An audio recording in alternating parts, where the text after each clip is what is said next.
Hey, welcome to That One Time, the place for unforgettable moments and stories worth sharing. Funny, touching, surprising, just like life itself.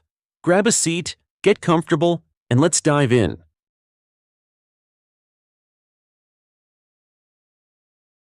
Two young women walked down a long park avenue, talking.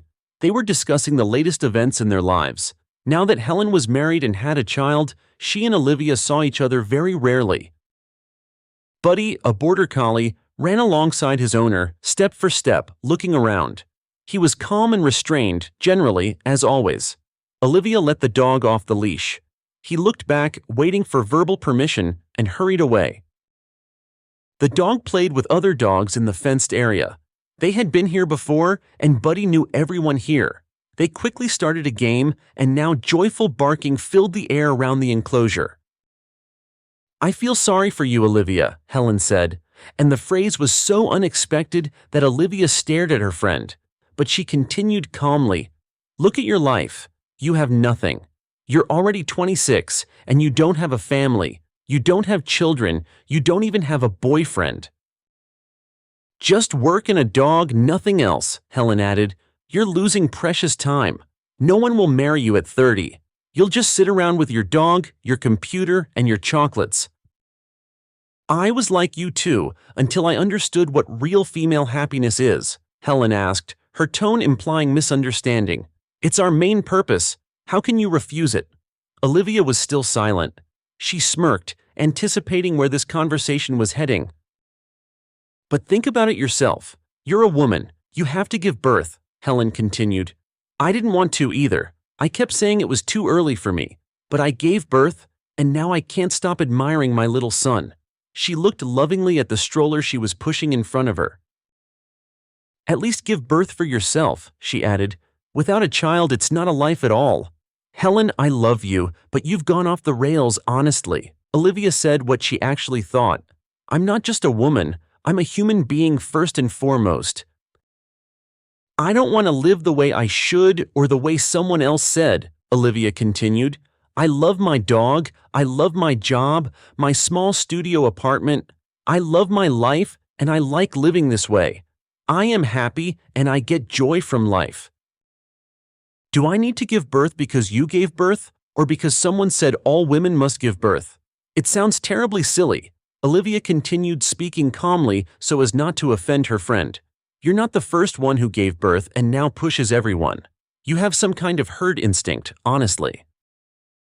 If you gave birth, then everyone around you must give birth," Olivia added.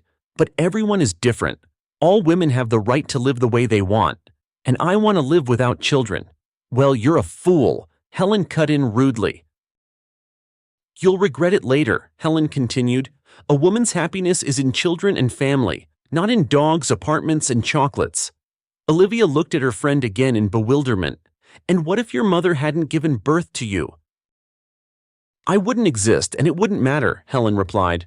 "All right, Helen, maybe it's not for nothing that we haven't seen each other for so long." This must complex appeared in her too suddenly. Helen used to be cheerful and lively, free in her opinions. But after being married for a year and a mother for 3 months, she seemed to have become a robot, where everyone around her owed her something. Olivia, who was simply tired of hearing the same thing, continued, "I'm sorry that I no longer fit your ideal of a friend." "Maybe we shouldn't see each other anymore," Olivia said. "I don't want to hear that I owe someone something, that my dog is stupid, my job is abnormal, as you put it.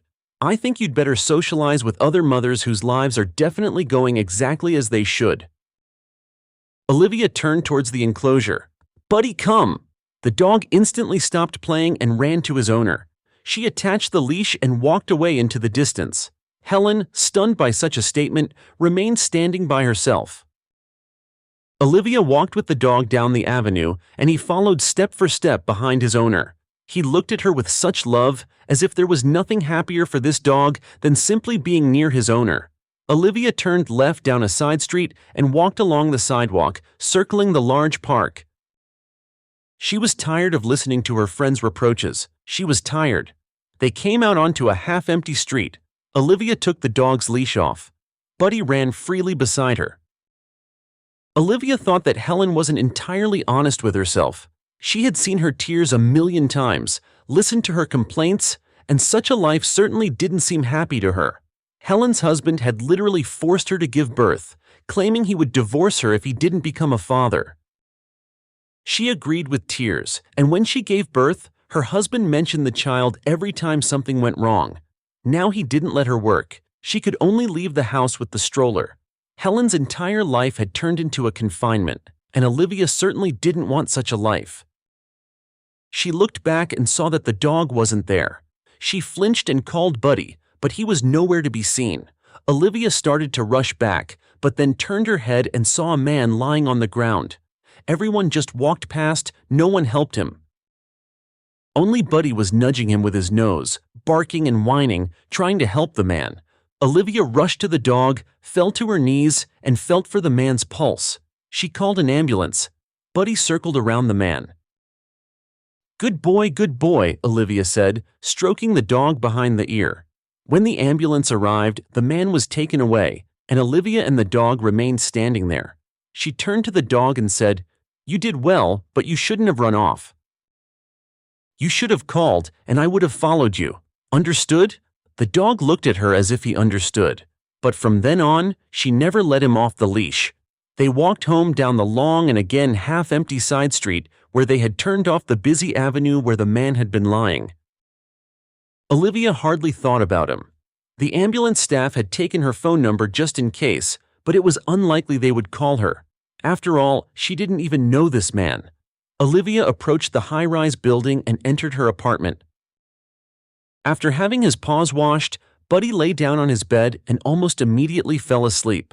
Olivia checked for new orders in her online store and went to make the ordered chocolates and candies she sold. Her hobby had turned into a real profession, and she earned excellent money. Of course, from the outside, her work seemed abnormal.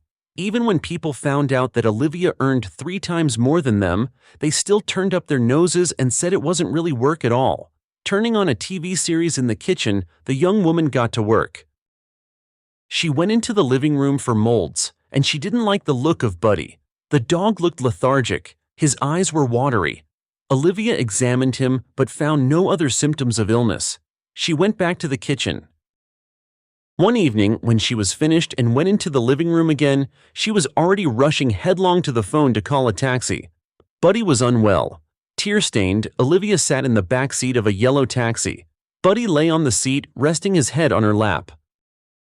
He was drooling heavily. He had a fever. The dog was breathing heavily and intermittently. Getting out of the car, she picked up the 20-kilogram dog, hardly feeling his weight due to stress. The young woman carried the dog into the clinic, and the vets immediately took over the new patient. "I'm very sorry," the vet said when he had delivered the diagnosis, "but we don't have the facilities here to perform such operations. We'll keep him on a drip until morning, and then it's up to you. Either put him down or transport him. But you need specialized transport, and it will be quite expensive," the vet continued. "Around $100 just to get there, and then I don't know exactly how much, but the operation will cost a pretty penny. This kind of illness is not uncommon in this breed. You couldn't have influenced it in any way. Go home. You need to think until morning," he concluded. Olivia cried all evening until deep into the night, until she fell asleep from tears and burning, stinging eyes. She cried because she didn't have that kind of money saved up. She didn't have acquaintances from whom she could borrow such a sum either. Olivia, still not losing hope, went to the clinic early in the morning.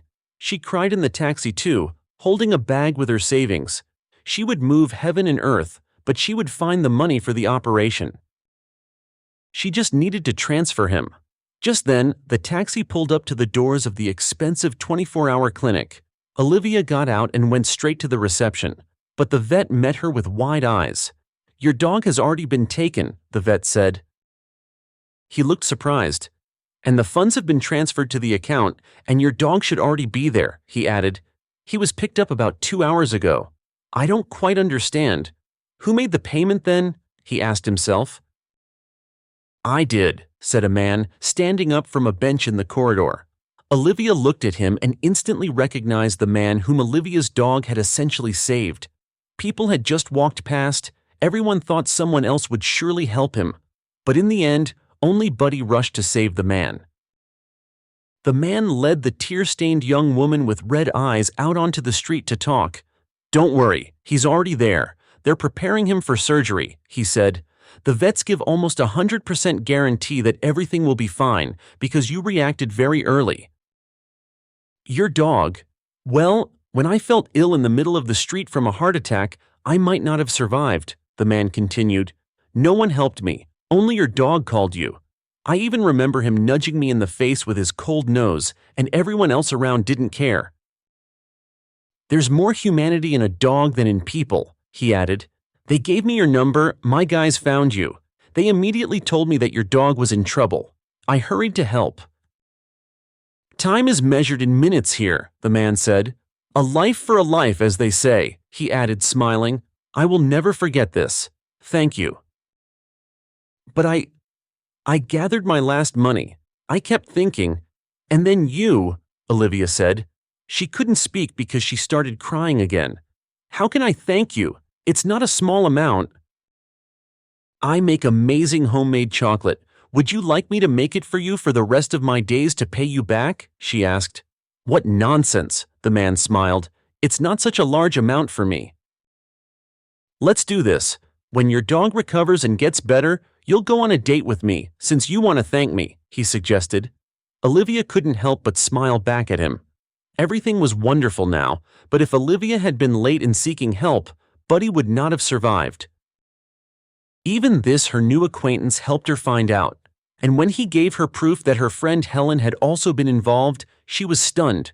Olivia's first stop was Helen's place, but she immediately started crying, hoping that tears would help her justify herself. But Olivia was not moved by these tears. "I thought it was because of the dog that she was like this," Helen sobbed. "But you're a woman. If your dog had died, you would have wanted a child. We would have raised children together. We would have been friends like before." "You know, Helen, someone capable of doing that to an animal is capable of doing it to a person too," Olivia said. "And in this life, everything comes back. Wait for your turn. I believe there is karma." "Goodbye, Helen," Olivia added. "Live your happy family life and wait. Life will definitely settle the score with you." Olivia went downstairs to the not-so-flattering remarks from her former friend directed at her. Their relationship was destroyed in an instant. Olivia got into Andrew's car. He smiled at her and she smiled back involuntarily. The dog in the back seat rested his head on his owner's shoulder. She thought that fate did exist after all. It was as if Andrew had been sent to her so that he could later save Buddy, who might not have survived because of Helen. Olivia believed that Andrew and Buddy were those sent by fate itself, and from now on, everything would be well for them.